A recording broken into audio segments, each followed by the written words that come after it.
तो पूर्ण रूप से वैज्ञानिक और तकनीकी अनुसंधान के आधार पर जो घटना स्थल से सूत्र प्राप्त हुए थे, जो वहां पर लगे कैमरे से जो सूत्र प्राप्त हुए थे, जो मोटरसाइकिल के संबंध में जो सूचनाएं दिखी थी, जो शूटर था उसका जो हुलिया मिला था, जो कपड़े पहने थे, इन सभी के आधार पे पूरे शहर के जो सीसीटीवी कैमरे थे उससे एक के बाद एक सबको लेकर के और उसको तकनीकी साक्ष्य संग्रहित किया गया। जहां तक ट्रेस मिला उस मोटरसाइकिल का, वहां तक तकनीकी जो एसआईटी की टीम है वो गई। उसके बाद मोटरसाइकिल की पहचान की गई। मोटरसाइकिल के पहचान के बाद उसके धारक, फिर उस व्यक्ति की पहचान की गई, उसकी गिरफ्तारी की गई। उससे पूछताछ के बाद अन्य आयामों को इसमें उद्घाटित किया गया है। इस संबंध में जो घटनाएं हुई है, ये पूरे इस गोपाल खेमका जी की हत्या के परिप्रेक्ष्य में, इसके संबंध में पटना सीनियर एसपी आपको विस्तार से अभी बताएंगे कि किस प्रकार से इन्होंने किया है। और इसके बाद यदि कोई सवालात होंगे तो यहाँ पर एडीजी ऑपरेशन कुंदन कृष्णन जी, range IG Patna Jitendra Adana जी और पूरी पटना की टीम और एसटीएफ की टीम है। जो भी आपके प्रश्न होंगे उसका हम लोग उत्तर देने का प्रयास करेंगे। तो इस संबंध में जो बारीकी से अनुसंधान की जो बारीकी जो प्रक्रिया है उसके संबंध में पटना सीनियर एसपी आपको ब्रीफ करेंगे। Thank you. Hand over to CCTV का माइक है हैंडल।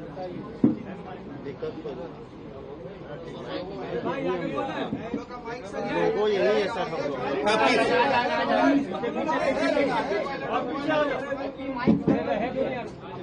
इसमें जब हम लोग अनुसंधान शुरू किए इसमें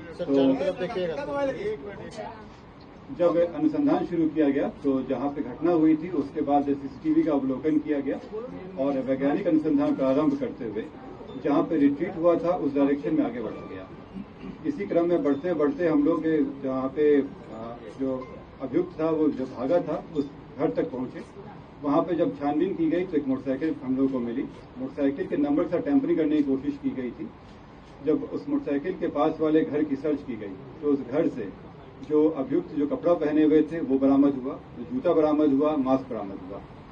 उस घर में जो व्यक्ति थे उनको लाया गया पूछताछ करने के लिए। उनका नाम उमेश यादव।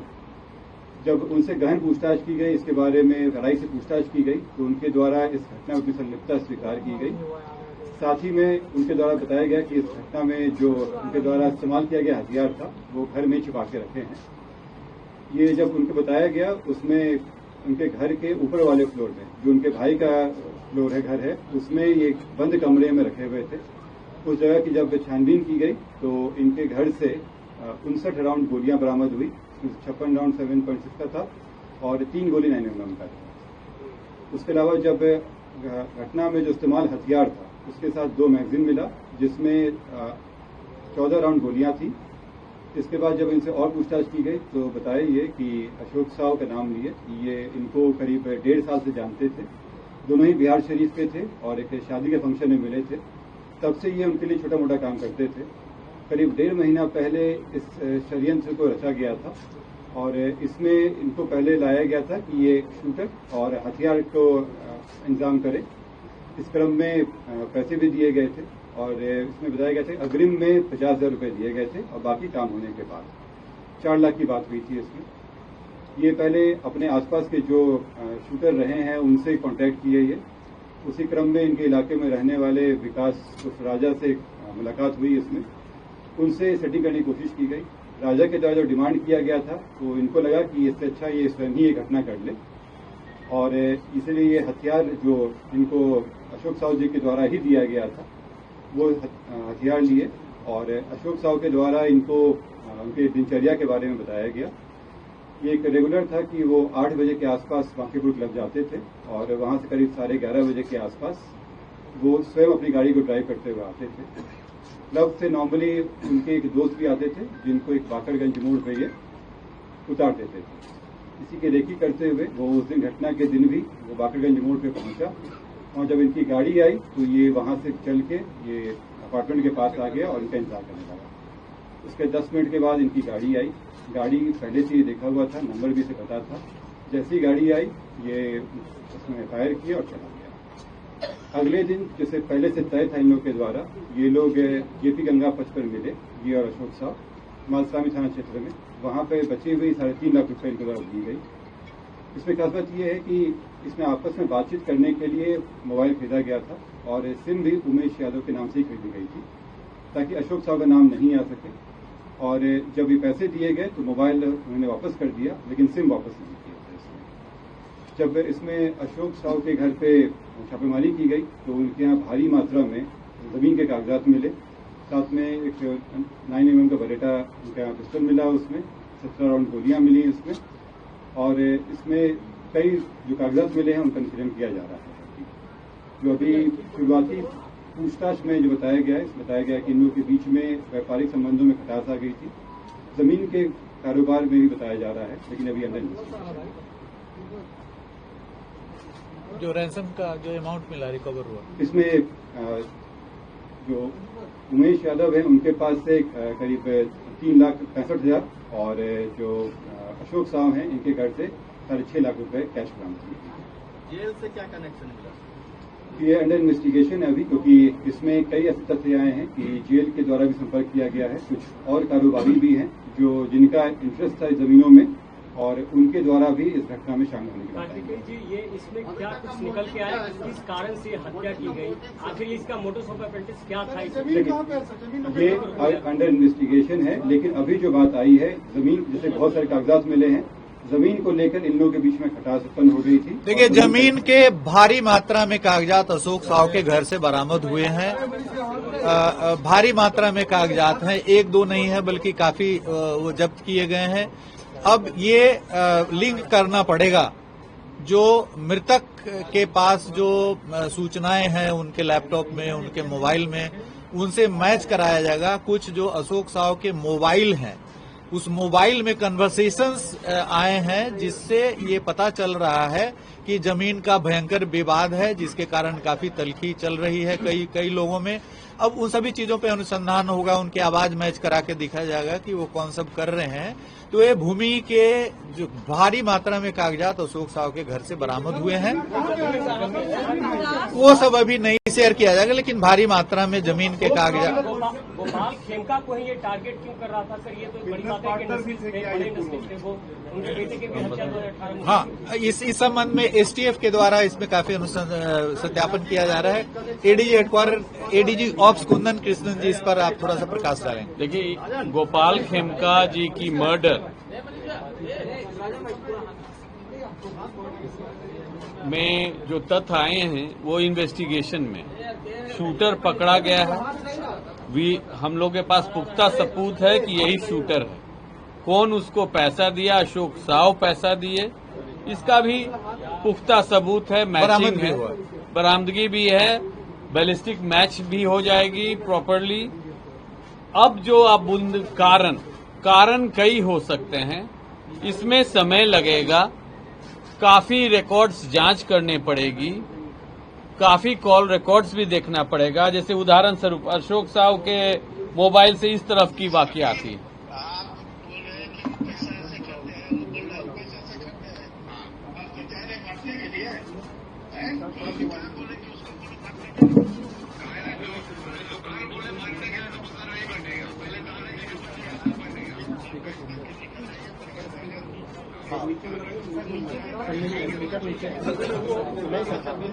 अरे मेरे बदौलत है, ये आपके बदौलत है, तो आप उसका फायदा आप भरपूर उठा रहे हो। किसका बदौलत है मतलब नहीं चल रहा। आखिर में बोले कि मेरे बदौलत है, एक वजह पर बेनिफिट हम उठा रहे हैं, बेनिफिट हम उठा रहे हैं, हम उठा रहे हैं बेनिफिट।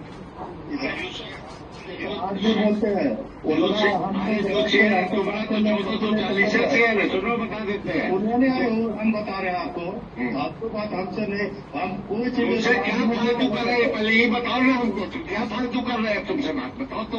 यही तो बोल रहे हैं, सीधी यही ना बोले, तुम कागज हमको दे दीजिए, पेपर सब तैयार करके दे दीजिए, फाइल दे दीजिए। कागज जो देगा तब ना हम देंगे। अच्छा नहीं देगा तो सर्टिफाई को जिम्मेदार हम रहेंगे। अरे भैया नहीं देगा तो ये तो क्या बोलना है, वो जवाब देगा। जैसे मिट्टू नहीं दे रहा है, क्या चीज क्या बोले आप? आनंदपुर में संजय को डेल करवा देंगे। किसको बोले गए मैं? कौन भी झूठ बोलता है? मैं झूठ भी हम बोले गए? बताओ तो, किसको बोले गए कि हम 1.5 करोड़ रुपया देंगे? कौन बोला है तुमको? कौन बोला है? के सामने में है। अरे तुम अभी बोलो ना, अभी बहुत कॉन्फ्रेंस से बात करा देते हैं। कॉन्फ्रेंस तो इस तरह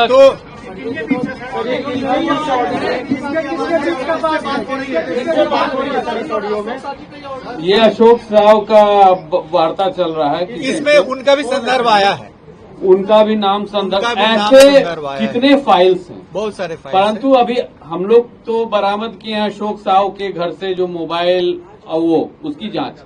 हमको खेमका साहब की भी मोबाइल, कई फोन थी, लैपटॉप, क्या डीलिंग्स थी कि किस पर्टिकुलर प्लॉट या फाइनेंशियल ट्रांजैक्शन को लेके विवाद है। दोनों बड़े व्यवसायी हैं। अशोक साहू जी को पहले भी क्वेश्चनिंग हुई है, कमालिया हत्याकांड में भी पुलिस इनको पूछताछ किया, संतोष टेबरीवाल वाले में भी इनसे संतोष टेबरीवाल वाला भी मर्डर केस में इनकी नाम उछली थी, बिहार शरीफ में भी केस में ये जेल गए थे। अशोक साहू बिहार शरीफ के केस में इनके भाई का 2 हथियार अभी जब्त है वहां पे, और ये जेल भी गए थे बिहार शरीफ में कोल्ड स्टोरेज के विवाद को लेकर के 2006 में। तो इनकी ऐसा माने ये इनका भी आपराधिक इतिहास है अशोक साहू जी का।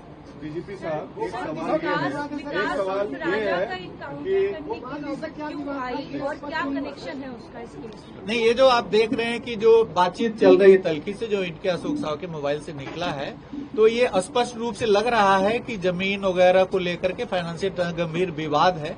इस पर अभी अनुसंधान हो रहा है, लेकिन इसी परिप्रेक्ष्य में ये हत्याएं हुई हैं और सुपारी दी गई है। सवाल ये है, आपने जो सवाल पूछा है में सर एक पैटर्न दिख रहा है, विकास उर्फ राजा का। गुंजन खेमका की हत्या हुई 2018 में, गोपाल खेमका की हत्या हुई 2-4 दिन पहले। उसके बाद उनके छोटे बेटे पर भी अटैक हुआ था जो रिपोर्ट नहीं की गई, बड़े भाई पर भी अटैक हुआ जिनको चोटें आई। तो क्या आपको लगता है कि ये सारे 4 जो अटैक्स हुए ये इंटरलिंक्ड हैं और ये एक रिवेंज के तहत इन पर पिछले 6-7 साल से कार्रवाई की जा रही थी? नहीं, जो गुंजन खेमका हत्याकांड की बात आप कर रहे हैं उसमें मैं सीआईडी से काफी बल्कि उद्भेदन सीआईडी नहीं किया था 2018 में। वैशाली जिला से समय करीब 20 दिन हो गया था, केस नहीं खुल रहा था, तो तत्कालीन डीजीपी केएस द्विवेदी और मैं एडीजी सीआईडी स्वयं गया था वहां पे घटनास्थल पे, और काफी समय देकर के उसमें अनुसंधान हुआ था और चंद 1 महीने के अंदर में उसमें चार्जशीट समर्पित किया गया था 4 लोगों पे। और उसके जो शूटर थे, जो अभिषेक वर्मा उर्फ मस्तू, 2021 में बाईपास थाने में उनकी हत्या हो गई, 2 लोगों की हत्या हुई थी, सुनील और इनकी, उस कांड में भी चार्जशीट हुआ है। तो जो शूटर थे गुंजन हत्याकांड की, और वो भी जमीन विवाद में ही गुंजन की हत्या हुई थी। एक बिस्कुट फैक्ट्री की जमीन थी हाजीपुर महुआ रोड पे, तो बिस्कुट फैक्ट्री वहां पे नहीं लग पाया था, तो उस जमीन को कई सारे क्रेता थे जो उसको खरीदना चाह रहे थे। गुंजन खेमका के मोबाइल में भी मिला था उस प्लॉट का पूरा डिटेल्स, और उसके बाद उसमें कई सारे जो लोग कंपटीशन चल रहा था उस खरीदने के लिए, तो उस जमीन विवाद के परिप्रेक्ष्य में उनकी हत्या वहां पे हाजीपुर औद्योगिक थाना में हुई थी। उसमें पुलिस ने अनुसंधान करके शूटर सहित जो काफी जो उसमें जमीन में जो जुड़े हुए लोग थे, जो वैशाली जिले के 2 लोग थे, 4 लोगों पे चार्जशीट करा गया था, वो भी कांड विचाराधीन है उसमें। और उसमें जो अभिषेक उर्फ मस्तू था, उसका नागालैंड का एक लाइसेंस था, नागालैंड से लाइसेंस उसको मिला हुआ था पिस्टल का, ऑल इंडिया लाइसेंस था, उसको भी जब्त करने के लिए नागालैंड प्रशासन को उस समय हम लोगों ने लिखा था।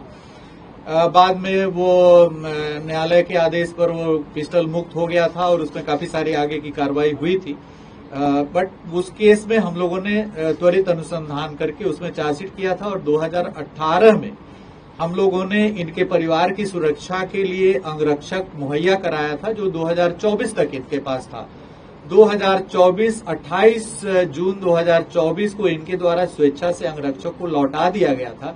उसके बाद भी जो हमारी राज्य स्तरीय सुरक्षा समिति है, जुलाई में लौटाने के 1 महीना बाद फिर से अंगरक्षक मुहैया कराने का आदेश पारित किया, लेकिन उसके बाद अंगरक्षक रखने की इनकी इच्छा नहीं थी, स्वेच्छा नहीं थी, तो ऑब्वियसली हम लोग अंगरक्षक नहीं दिए थे। तो उस समय जो केस दर्ज हुआ था गुंजन खेमका हत्याकांड, उसका पूर्ण रूप से अनुसंधान करके चार्जशीट उस समय समर्पित कर दिया गया था। शूटर की पहचान हो गई थी, जिस कारण से विवाद था उसका भी सॉल्यूशन हो गया था। उसके बाद इनके भाई पर एक गोली चलाई गई थी गाड़ी में, उसमें कोई घायल नहीं हुआ था। उसके संबंध में भी कांड दर्ज हुआ था। उस समय गुंजन खेमका हत्याकांड के कुछ समय पूर्व, 2 वर्ष पूर्व वो घटना हुई थी, मुझे स्मरण हो रहा है। उसमें नहीं पता चल पाया था कि किसके द्वारा किया गया है कांड। बट इसमें जो ये गोपाल खेमका जी वैशाली वाला जो गुंजन खेमका हत्याकांड था, उसमें कॉम्प्लेनेंट थे, वादी थे। और उस केस में जो डेट है वो 15/7 को सेकेंड डेट पड़ने वाला है। 2 डेट पड़ा है अभी तक उसमें चार्जशीट के बाद। एक था 2022 में और एक अभी 15 जुलाई 2025 को गुंजन खेमका हत्याकांड का डेट वैशाली जिले के न्यायालय में पड़ा है उसमें। और मेन शूटर की हत्या हो गई है और इसमें जो ये कंप्लेनेंट थे इनकी भी हत्या हो गई है। तो उससे भी जोड़ करके इसको देखा जा रहा है। उस पहलू को भी पूरी तरीके से अनुसंधान किया जाएगा कि उससे जुड़े कहीं लोग जो अभी जेल में हैं या जेल से बाहर हैं। एक तो शूटर की हत्या हो गई है, तो बाकी जो लोग हैं उनकी भी इसमें भूमिका है या नहीं है। सर, सुबह में जो उसके संबंध में जोनल आईजी पटना बताएंगे।